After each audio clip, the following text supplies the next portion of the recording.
Welcome to African Today, the voice of a changing continent.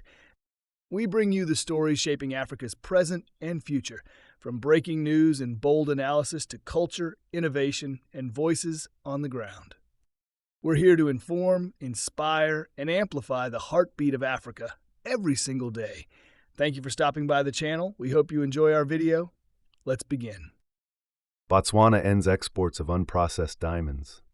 In mid-2025, Botswana's President Duma Boko formally announced a sweeping policy change.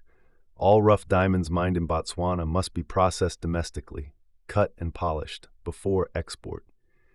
This effectively bans the export of unprocessed diamonds, marking a fundamental shift in the country's economic strategy. Why the policy shift? Capturing more value locally. Only about 10% of Botswana's diamonds are currently polished within the country. By requiring full local beneficiation, the government aims to retain a larger share of value by cutting and polishing diamonds at home, foster skilled jobs in gemstone processing, diversify the economy by building local capacity around diamonds and other minerals. Economic pressures and urgency. Botswana's diamond revenues dropped dramatically, from around $5.7 billion in 2022 to approximately $2.7 billion in 2024. GDP declined by 3.1%, and the budget deficit ballooned to nearly 9% of GDP. With diamonds accounting for 25 to 30% of GDP and roughly 80% of export earnings, the country faces acute economic vulnerability. Declining global market for natural diamonds. The surge in popularity of lab-grown diamonds and softening global demand, especially in the US and China, have undercut prices and demand for natural rough diamonds. Implications for Botswana and De Beers. Even as Botswana pushes for local processing, its long-standing joint venture with De Beers Debswana remains central. Botswana now secures an increasing share of Debswana's rough output, rising from 25% to 30% in the first 5 years, then to 40%, potentially reaching 50% later under the new sales agreement signed in February 2025. De Beers has received a 25-year extension of Debswana's mining license, valid until 2054. The export ban could strain this partnership, especially as De Beers has long relied on buying rough diamonds.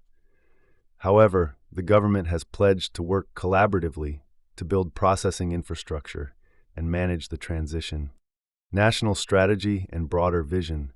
President Boko frames the policy as the centerpiece of a broader economic transformation. His declaration, "No diamond will leave this country raw," aligns with a commitment to add local value not just in diamonds, but in other minerals like copper and nickel. Similar mandates are planned for these sectors too. This comes as part of Vision 2036, Botswana's long-term development plan to reduce dependence on mining and bring non-mining sectors to contribute 50% of GDP by 2036. Challenges and risks ahead. Capacity and expertise. Botswana must rapidly build its domestic diamond cutting and polishing industry, creating facilities, training artisans, and meeting quality standards that currently dominate in centers like Surat, India. Investor confidence and partner response. De Beers and other industry stakeholders may resist if processing costs project higher risks or lower returns. Analysts caution about potential capital flight or reduced investment interest in Botswana. Timeline and implementation.